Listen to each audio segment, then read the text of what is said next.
The Seattle Mariners were able to take the series, a pretty big one, versus the Houston Astros. Joe and I are going to go over the games in this series, including what went wrong in game three. We're then going to talk about some more guys that could be dealt at the trade deadline, what we learned from Bob Nightingale over on USA Today. I'm going to give you guys my Operation Overreaction, and then we're going to talk about the Milwaukee Brewers series starting on Monday. Thank you guys so much for watching episode 210 of the Hit It Here podcast, part of the Bleav Network, available on all your favorite podcasting platforms. Be sure to give us a 5-star review, like, and subscribe to this YouTube channel. And this is the Greg that Joe met at work episode of the podcast. Not to be confused with the Greg Fernandez episode last time. This is Greg that Joe met at work. Joe, how we feel? Good. I met Greg last week. He was wearing a Mariners hat. He's picking up an order, and he said, "Hey, wait, are you Mariner Mojo?" And I'm like, "I am." And I shook his hand. Then I had to go promptly wash my hands as someone who works in the food service industry. So, Greg, thank you for making sure that I am sanitary at my job. Feeling good. A series win against the Astros. You know, you're 4-2 at home against the Astros this season. Had a chance to maybe be 5-1. Felt maybe pretty good about it with Woo going on the mound on Sunday against Hunter Brown. But regardless, I don't want to hang too much on that final game, one that we watched today, or didn't really watch, because I'll be honest with you, I worked for the first half and I got home and things promptly, as the kids say, hit the fan. The first games, good, fun, Yeah. exciting.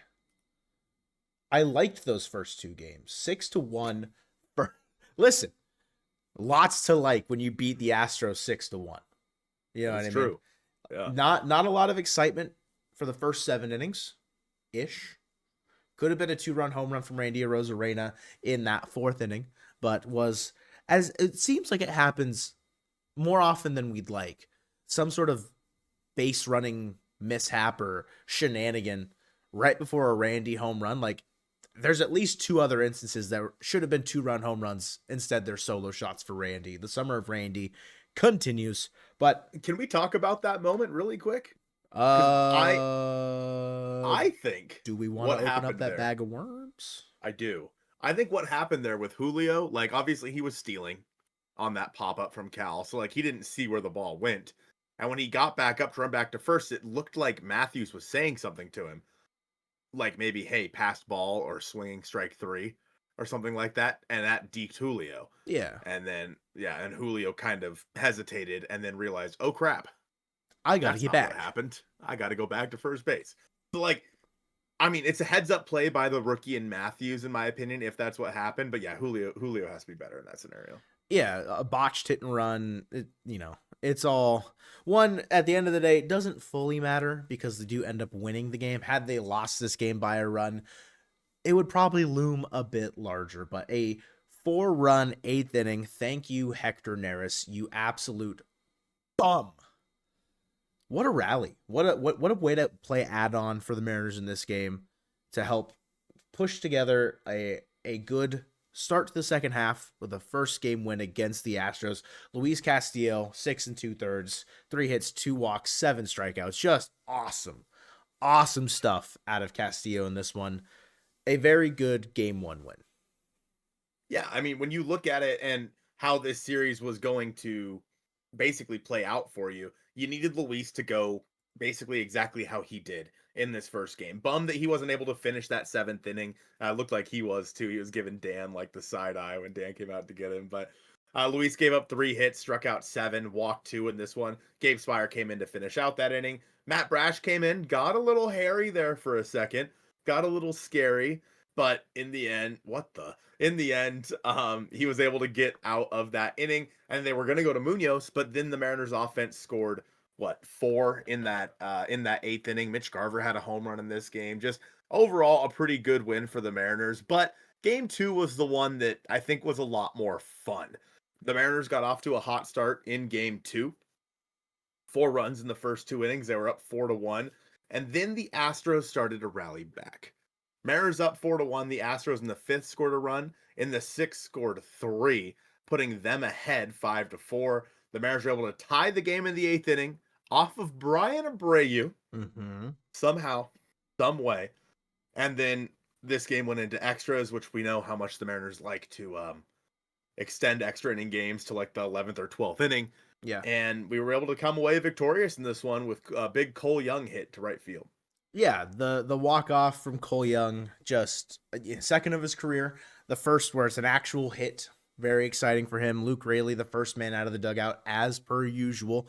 I know you're probably just itching to talk about the Dylan Moore knob hit, if you will. I don't know how in the hell that all played out. I love the performance though.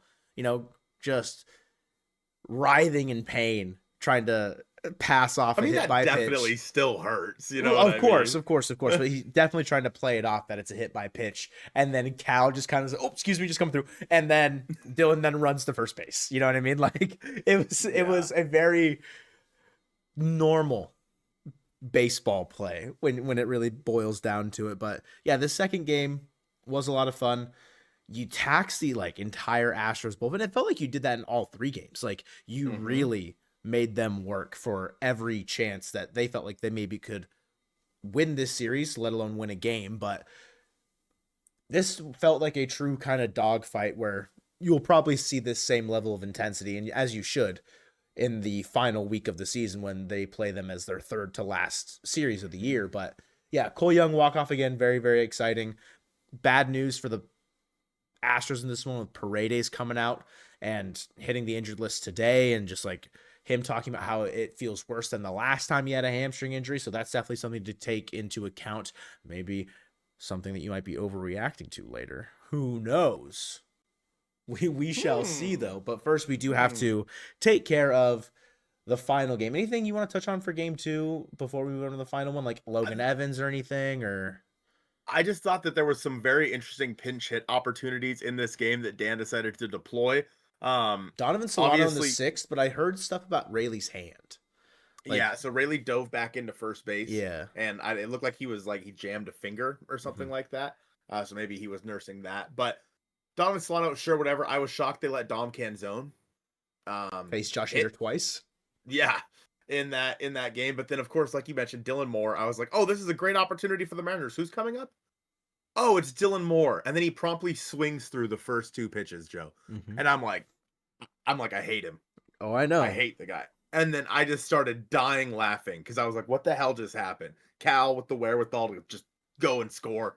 Good for him. But in this game, Logan Evans, gave up 6 hits, 2 earned, 3 walks, and 5 Ks.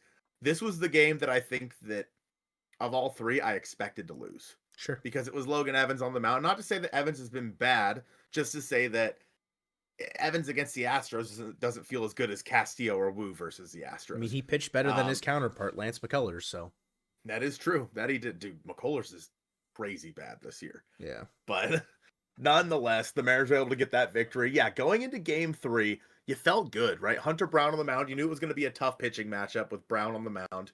He has struggled quite a bit lately with 10 earned runs in his previous 11 innings coming into this game. Brian Wu, we know how good he's been his first start after the All-Star break. And you know what? He still went 6 innings, but he came real close to not making it six. I felt good, man, when the Mariners were up 3-0. I forgot the game was on while I was at work, and I got a message, oh, hip hip Jorge or whatever, because he drove in a couple of runs, and I'm like, Yeah. nice. And then that's when I started watching it. So maybe it's my fault that everything fell apart in this one, but did you get to watch any of Brian Wu's outing for the most part at all? I unfortunately did not. I got off work and then promptly saw that Wu had given the lead back 5-3. And then that's when I was able to watch. And then I watched Casey Legomita implode, so I quickly turned it off. It was not worth my time. I then took a nap and I woke up to an 11-3 loss. 11 unanswered runs from the Astros in this one. Not the way you want to finish out the opening series coming out of the break. I saw a funny meme. I don't know who posted, I can't remember, but it's the meme of the two kids sitting on a bus, one looking sad out one window and the other like looking at the sunshine and all happy, and it's a series win, and it's the kid that's sad is win loss, and the kid that's happy is win loss win, because you end the series on a good note. Yes, this is a overall good series for the Mariners. Losing the final with a chance to sweep, in the fashion that they did, yeah, it's not great. But again, you take this game with a grain of salt. You move on to the next one. Like, will Legomina be here tomorrow? Will Burgos be here tomorrow? I mean, they'd probably have to make a bullpen move of some sort with Legomina going back-to-back days. Burgos went 2 innings in this one. Like, there's going to be a potential move to be made, whether it's bringing up Jackson Kowar, or if it's bringing up Brandon Garcia. There's options, right? So that's kind of yet to be seen. But overall, I mean, Julio goes 2 for 5 in this one. JP 2 for 5. JP got like absolutely hoed on a call at the beginning of this game. And if this is any later than the beginning of the game, if this was his third at bat, he's probably getting tossed. You know what I mean? So it's just a rough zone, I think, this entire series from all umpires involved. I'm not overly upset. Like, I'm already over this game. I'm not dwelling on it. Yeah. I mean, in the end, you won the series versus the Astros. You can never expect a sweep. The fact the Mariners won the first 2 and even had a chance for a sweep, I felt really good about that. You now are tied with the Astros in the season series, 5 games apiece, with 3 more games against the Astros down in Houston. Whoever wins that third to last series of the year will win the season series and will hold the tiebreaker.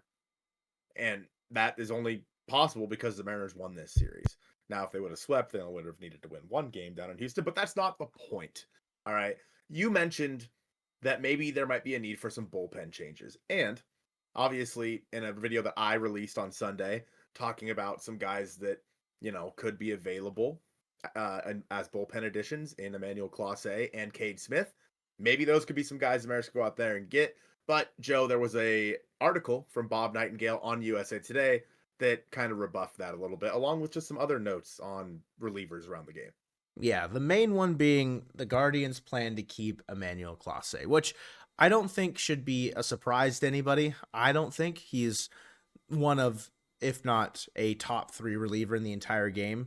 Yes, he's not having as good of a year as he was last year, but that's damn near impossible when you go and look at his 2024 stat line, his 6.67 ERA plus. There's a reason why he finished 3rd in the Cy Young. Clase getting traded always felt kind of like a far cry, like a very out of I don't know how that's going to play out if they do decide to do that. There are some other notable relievers that should be on the move or could be on the move, or ones that have already been made available. Do you want to talk about more controlled guys first that are similar to Clase, or maybe deviate from that and go to the more rental style players first? Let's talk about the guys with control, because I think those are the ones that might have a little bit more intrigue to a team like the Mariners. As Jerry DiPoto has talked about it himself, they would prefer to add guys that still have control. I mean, duh, but it's just going to cost a little bit more. So let's talk about those guys first. Sure. There's, a teammate of Emmanuel Clase you mentioned in your video, and you mentioned at the beginning of this segment, Cade Smith. I mean, there's also Hunter Gaddis if there's interest there. Tim Herron is the 4th horseman of that apocalypse from last year, but he is currently with the what's their AAA? Columbus something. I don't remember. Sure. Yeah. Doesn't matter. He's not with the Major League Club right now. None of those relievers are having as good of a year as they were last year, but again, that's hard company to keep. Cade Smith, if you were to acquire him, is a reliever that you'd have until 2030. A very good reliever, broke onto the scene last year, still having a very good season this year. I would be very surprised if a team like the Guardians would be wanting to move off of someone like that, specifically if maybe they look at trading Clase in the offseason. He's a guy that's signed to an extension and is not necessarily like as club friendly as far as money is concerned. I could see like a Devin Williams type trade happening where Clase gets traded in the offseason and then they promote one of Cade Smith, Gaddis, or whatever to be the next, the heir to the throne of Clase for the Guardians bullpen for the closer, if that makes sense. But you made the video about it, specifically talking about Cade Smith and Clase, like with keeping in mind that Clase is no longer available and some of the other guys that are out there. What do you think the realistic chance of getting Cade Smith would be? I don't think it's very high at all. I mean, you mentioned it. He has 5 years of control left. that's a guy that the Guardians would probably want to keep around because I would assume the Guardians think they're going to be in it again next year. They're not going to sell off pieces when they still have Jose Ramirez, kind of in his prime. Mm-hmm. And so I don't honestly think that Emmanuel Clase or Cade Smith were ever really available to begin with. Hunter Gaddis, sure, whatever. The Class A deal, I mean, that would have been the craziest reliever trade of all time. I think he finishes his career as a Guardian. I really Like do. a career Guardian outside of his debut with the Rangers. Right. And ends up being so, one of the best relievers of all time. Yeah, I mean, he already has the most saves in Guardians history. So those two guys specifically, I just don't really see it happening because I do think that the Guardians could be in it as soon as next year. But there are plenty of other teams around the league that, hey, they're probably not going to be in it this year. They're probably not going to be in it next year. Like we talked about it, like Pete Fairbanks was a guy we've mentioned. Now that's a little bit of a weird scenario with the way his club option works, but it's someone with control, someone the Mariners can go out there and get. Ryan Helsley is an option. The Cardinals still haven't decided really if they want to trade him or not. I'm assuming he'll be available, but also the Cardinals, they're still in contention. So it's they've hit a small skid. I think they're 3.5 back. While the Diamondbacks have gotten hot, yeah. Yeah, it's just like make up your minds, guys. Commit to one side, or just don't stop teasing us. You know what I mean? Yeah, I get you. Ryan Helsley, the back end of the Mariners bullpen would be gas. Yeah, I mean that'd be so much fun. In that article, Nightingale said that he's been made, not necessarily available, but they're listening to offers. Right? The Cardinals have had 5 contenders show interest. I wouldn't be surprised if the Mariners are one of those 5, but there's also such a high need for back end relievers at every single deadline that if the Mariners aren't one of those 5, I also wouldn't be surprised. Just in the sense that if there's 10 teams contending, all 10 teams should probably contact the Cardinals about Ryan Helsley if he's made available. Another guy that Nightingale mentioned is Kyle Finnegan, that's been a guy since the off season when he didn't even re-sign with the Nationals at that point. He's definitely a tier below. I think he's a tier below any of the guys that we've said so far, in my opinion, as far as players that I'd want the Mariners to go acquire. He is a rental kind of situation like Helsley, where it's only for this season. I would probably put him on the same plane as Sir Anthony Dominguez, a guy that I acquired in our trade deadline video. Similar-ish. Maybe Finnegan slightly ahead of him as far as like a pecking order for a bullpen, if that makes sense. But I think comparable in the sense of leverage guy, can finish games for you, has done it for a while, and is a rental. Probably won't cost you nearly as much as, say, getting Emmanuel Clase. Or Cade Smith. There are some other ones, teammates of Sir Anthony Dominguez. Fan Fiction Friday favorite on the thumbnail, Felix Bautista. For the Orioles. And there's also Yennier Cano. Both guys there have some club control. Felix Bautista is not a free agent until 2028. Obviously had big arm surgery last year, so that is behind him at this point. And when he's good, he is one of the best in the game. Unless he's throwing to Mike Ford, then that's a whole different conversation. You look at Yennier Cano on the same idea. Every single year since he broke onto the scene in 23, where he was an all-star. So 23 and 24. I say every single, that's 2 years, Joe. Come on. Be honest with yourself. 2023 and 2024, really great years.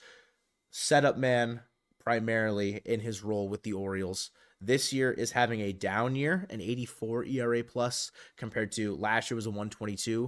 2023 was where he was an all-star, is a 194 ERA plus. He's a free agent in 2029. Not that you're buying low on Yennier Cano, but this is his worst season. Realistically, you are buying low.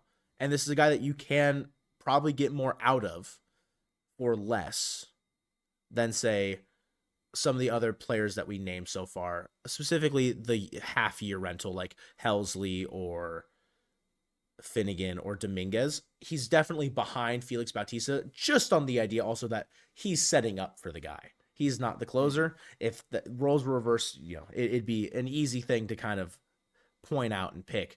But Bautista, of the guys that are probably going to be traded this deadline, he's probably the best bullpen arm that I think gets moved. Yeah, I would have to agree with that because there are other guys like you mentioned, but they're really not on that plane of dominance that Felix Bautista has been over the past couple of years. And you mentioned he had that big arm surgery. It'd be something the Mariners would have to work around, of course, but I think that he's been fine. Like, he hasn't really shown any signs of slowing down from that arm injury. And I honestly would be interested to know what it would cost to get him, because there's plenty of guys on that Orioles team that would make sense for the Mariners to go out there and get. So, like, could they get like two players, like a Felix Bautista and I don't know, Ryan O'Hearn now? Yeah, I I don't know, mean, somebody. yeah, I think that's definitely that could be a popular mock trade or an idea that will get thrown around is, oh, you can get two birds, one stone, a reliever and a position of value that you feel like you should upgrade this trade deadline. Yeah, Bautista and O'Hearn make sense. If you still had an outfield need, Bautista and Mullins could have made sense. There's no way you're going to do Bautista and Jordan Westberg because that'll cost you more than an arm and a leg, given just the control that you have there that you'd get returning. But, there's definitely interesting ideas to float around specifically for Felix Bautista and the Orioles as a whole, because similar to the Diamondbacks that we're going to constantly get mock trades for because of Geno, the Orioles should want young pitching as well. Just like how in the Nightingale article, Diamondbacks want young pitching. Water is wet. The sky is blue. I am fat. There's a lot of things in there that make a lot of sense. And if there's an option for the Mariners to trade a Logan Evans or an Emerson Hancock, or if they want to go as high as trading Durangelo Sangha, looking at you, Jage, there's going to be options there for that. And, I'm not going to sit here and say that a Bautista Jordan Westberg trade is happening this trade deadline, but if you gave up Sangha and two other like top tens in that, plus like Hancock and like a major league guy right now too, like, sure, I'm all in. Because that feels like a move that not only gets you to the postseason this year potentially, depends on what the rest of that they do, but extends how good you will be for another 5 years immediately instead of having to wait for some other prospects to come up. Mm-hmm. Yeah, and the bullpen definitely needs to be added too. There's a few other guys that are listed here. I mean, David Bednar is one we've talked about quite a bit over the years. Jimmy Herget is one that I've been seeing thrown around quite a bit with the Rockies. In the article from Bob Nightingale, he also mentions Raisel Iglesias and Pierce Johnson. I would really not want to see Raisel Iglesias with the Mariners because of the incident with Jesse Winker, but neither here nor there. Yeah, it's just there's a lot of guys, and of course there's always going to be relievers that are going to be available at the trade deadline. It's just a matter of which one are you going to go get? Last year it was Jimmy Garcia and JT Chargois, but there were a ton of relievers traded last year, right? I mean, you think about, I think, was Jason Adam traded last year? Like, I don't know if he a was lot last of the year. Padres Tanner acquired Scott. a ton. Tanner Scott's who I'm thinking of. Yeah. Jason Adam might have been the year before. I think he was. But nonetheless, oh no, Adam was last year as well. Yeah, so I just remember the Padres going big during the trade deadline. Which, speaking of which, the trade deadline this year, Joe and I are going to be live. What time we start? 9 a.m. Is that the plan? Yeah, 9 a.m. Go until about 3:15ish. Yeah, 6 hours somewhere in there. Once things are officially done, once we hear the Mariners are not going to make any more moves, we'll end that stream. But it's time we get to the Operation Overreaction, Joe, because we're going to bring it back a little bit to the Houston Astros. The Mariners, again, are now they're 3 games back of the Astros in the division right now. The Astros have been struggling a little bit. Okay. Is it 3? Is it 4? They're 4.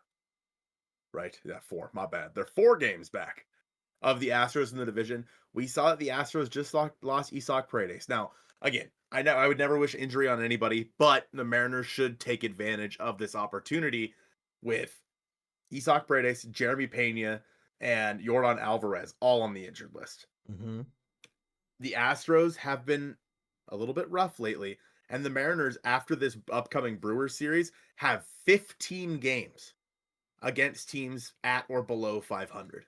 The schedule gets very soft for 2 weeks for the Mariners. Minimum, they need to go 10-5. I think by the end of that 15-game stretch, the Mariners will have at least a 2-game lead in the division. At least a 2-game lead in the division. Whoa. 3 weeks from now. 3 That would be weeks that would from be now. by the not by the trade deadline. Nope, I'm lying. Yes, it would. 3 3 weeks weeks from from now? now? Yeah. Trade deadline's in 11 days, bro.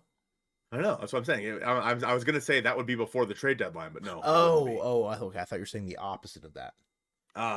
Especially if the Mariners do go out there and make the moves that I think that they should, and that's why this is such an overreaction, because the way the Mariners are playing right now, again, they lost that last game to the Astros. They swept the Tigers. They played well in Chicago. They came home. They played well against the Astros. It's going to be a tough series versus the Brewers. But once you get past the Brewers, things get a lot easier for the Mariners, and they cannot afford to take their foot off the pedal, because I think that is the real chance for this team to go out there and catch the Astros. Angels, Athletics, Rangers, White Sox, Tampa Bay. And then I guess Baltimore as well. Tampa Bay marks the end of the 3 weeks, I think, that you're saying, but then Baltimore's the last series there, and then they play the Mets, and then they play Philadelphia. So, like, yeah, a pretty light handful of series there. I don't think, like you're saying, over those 15 games, 10-5, I don't think that's necessarily unrealistic, given what we've seen them what we've seen out of them recently. Of course, we think back to June and how they played down, it seemed like, to a lot of teams. That's something that they cannot afford to do as they head towards the trade deadline, the second half, and the final playoff push. Yes, they do find themselves in a postseason spot right now with the second wild card tied with the Red Sox. So, with how light that schedule is, I mean, a 2-game lead in the division on the Astros, I feel like I'd have to know what their schedule looks like as far as what the competition is that they're going to be going up against. Because if we're going up against, we're playing 3 teams within the division, obviously not the Astros. You're playing the Athletics, Rangers, and Angels, the other 3 teams. I imagine they themselves probably have a series in there or 2 of also interdivision stuff. Rangers are 500 right now. They could be over 500 by the time we play them, or they could be under. It doesn't really matter. Either way, they could still be 500. I don't think it's unrealistic. I just have a hard time imagining, yes, the Astros are banged up, but they played well through those injuries already. Like, them giving up, 6 games in 15 when they've been one of the best teams since, like, the middle of May. That'll be... It will feel not obviously as bad, but a similar collapse maybe to what we experienced last year. Yeah. Or even what we experienced when we were, sure, like 2 months ago. Yeah, I guess. Fell apart. Yeah, I guess that's also true. Astros, after today, they fly to Arizona and play the Diamondbacks. Then they are at home versus the Athletics and the Nationals. Okay. They then play Boston. They play Miami, the Yankees, and then Boston again. So a little bit tougher than us, but they do have some softballs in there. Mm-hmm. But with where they're at as a team right now, mm-hmm. I don't know, man. All the injuries just keep stacking up for that team. I mean, Black Mantis has been in stream, an Astros fan who watches the channel quite a bit, and he's been like, dude, I don't know how we sustain this. And that's how we felt earlier this year, talking about all the pitching injuries and Rayleigh and Robles, and we were in a very similar boat earlier in the year. Thankfully, guys are getting healthy now for the Mariners, but yeah, it's just, you have to take advantage of times because there's going to be times like this during every season. That's just the way it's going to work. You have to take advantage and be ready to take that opportunity when it's in front of you. But first, you have to get through the Brewers series. Buzzsaw Brewers. I don't feel good about this Brewer with how good the Mariners have played, right? Cool. But I don't feel good about this Brewers series. They are winners of 10 straight. They have won 10 games in a row. You're facing Brandon Woodruff in game 1, making, I believe, his second or third start off of the injured list. He's been pretty good so far, Joe.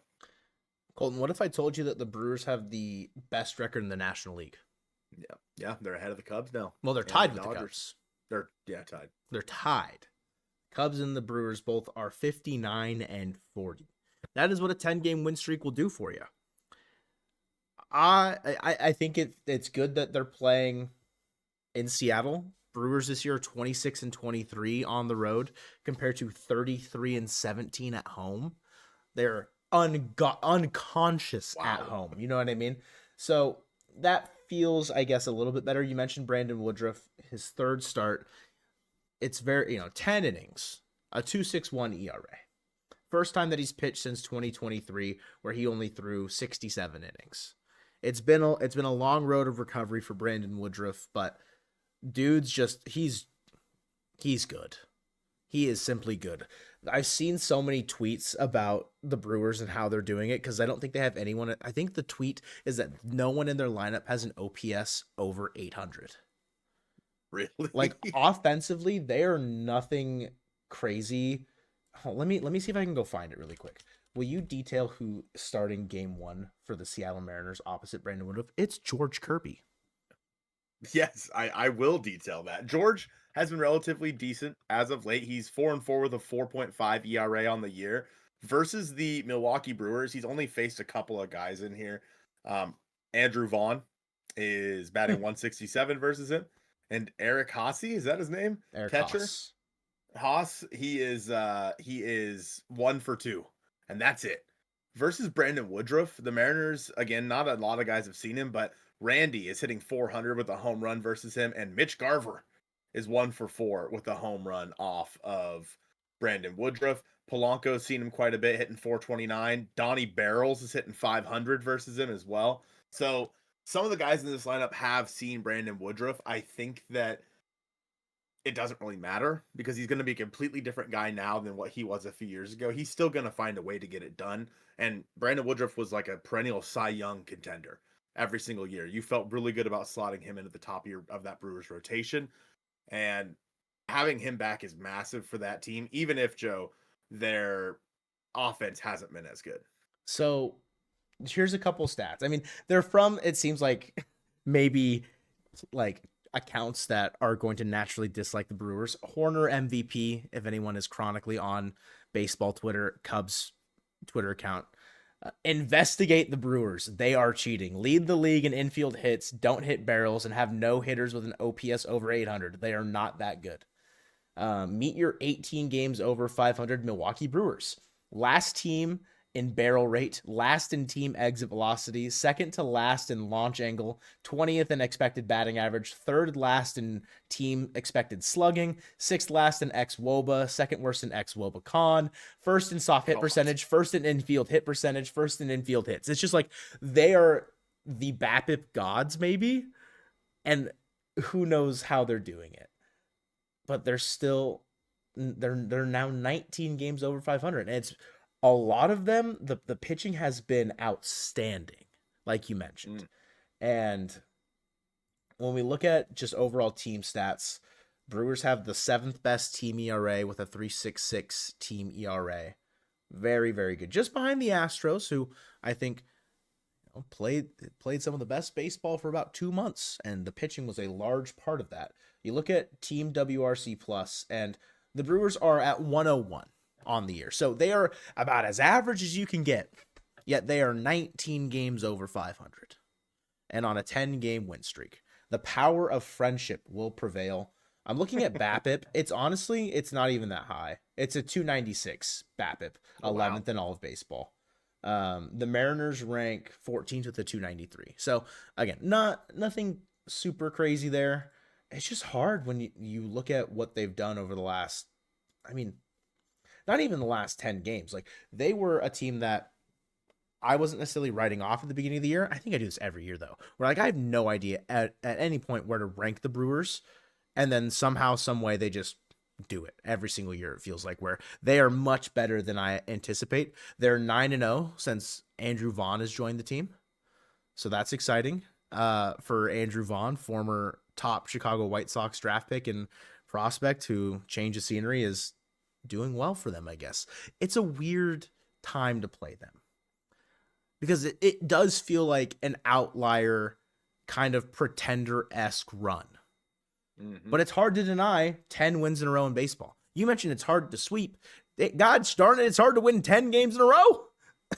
It's really hard. So like I don't know fully what to expect as they come to town. It's just you have to hope that with what the expected offense looks like for the Brewers, that the Mariners pitching staff should and maybe can hold them to not over exceeding those underlying stats, specifically in T-Mobile as well. Want to hear something crazy? No. Too bad. Of those 10 wins, 6 of them are versus the Dodgers. They swept the Dodgers twice during this 10-game win streak. In between, they played the Nationals. So whatever. Yeah. Yeah, I went Dodgers, Nationals, All-Star game, Dodgers. Hmm. So, yeah, feeling pretty good about that. Game 2. Logan Gilbert is on the mound. He has a 3.39 ERA on the year, but he is up against what? Is this the tallest pitching matchup of this year? It might be because he is up against Jacob Misiorowski, all right, who has a 2.81 ERA on the year with 33 strikeouts. Misiorowski throws baseballs very, very hard, like averages like 102. Like, it's crazy. Who on the Mariners are you the most scared to face Misiorowski? Like, who do you think is going to look the silliest in their at bat? Dylan Moore. He's not going to face him. I swear to God if he does. Like, I love Cole Young. I am worried Yeah. what he might do to Cole Young. Just on, like, I've seen Young have some pretty rough at bats where he's just swinging out of his ass on for no apparent reason. If you're gonna try and cheat to get to 102 from a guy that's 6'7", coming down the mound at you, no thanks. I'm good. Yeah, because that's a good point. That's good. I could see Dom Canzone having a little bit of a rough go against him as well. Because Dom's been great lately. He's had some ugly ass swings. Yeah, there's the one bad at bat a game where it's like, oh, there he There's is. the old Dom. There's who we love. There's who we know. We don't necessarily love him, but there's who we know. Obviously, the Mariners have never faced Misiorowski. This will be like his 6th or 7th major league start. Versus Logan Gilbert, the Milwaukee Brewers haven't seen him a whole bunch, but one man on that baseball team has owned Logan Gilbert. Owned. You can probably guess who it is. His name is Christian Yelich. In 6 at-bats, he's hitting .500 with 2 home runs. So look for a Yelly bomb or two versus Logan in game 2. But otherwise, the most at-bats is Andrew Vaughn with 8. So, yeah, I mean, not really sure what to expect out of them there. Gilbert needs to be better. He needs to be who we expect him to be, honestly, who we expected he would be at the start of this year, especially in the game versus Jacob Misiorowski, because Misiorowski is that good. Any more thoughts on game 2, Joe? No, I'm just looking at this lineup on Fangraphs. I'm going to say some names, and you tell me if you've ever heard of them before. Isaac Collins. I mean, yes, because... Yes. What do you mean, yes? I've never heard of him. I've never heard of this man before in my life. On God. Crazy. He's putting up a 124 WRC plus. He's got 2 WAR, and he prior to this year had 19 plate appearances. Blake Perkins is a name that I recognize. I don't know why. Was he a former Twin? You're thinking of Glenn Perkins. No, yeah. I knew that he was a former Twin. Well, yes. So this team is so bizarre, dude. This feels like we're about to play the Royals in Kauffman for whatever reason. I don't get it. I'm nervous. I'm glad it's at home and not in Milwaukee. Yeah. For that very reason. Game 3. This one, Quinn Priester versus Luis Castillo. Luis was great versus the Astros. He just broke over 100 strikeouts on the year. Luis has been really, really good at home this year, specifically. Him getting another start at home is pretty big for this team right now. He's 7-5 with a 3.21 ERA. Quinn Priester is 8-2 with a 3.33 ERA with 80 strikeouts. Not a whole lot to write home about again here. Jake Bauers has a home run off of Luis Castillo. Of course he does. The Jake Bauers revenge game is going to happen. And Christian Yelich in 29 ABs has 1 home run and is batting .207.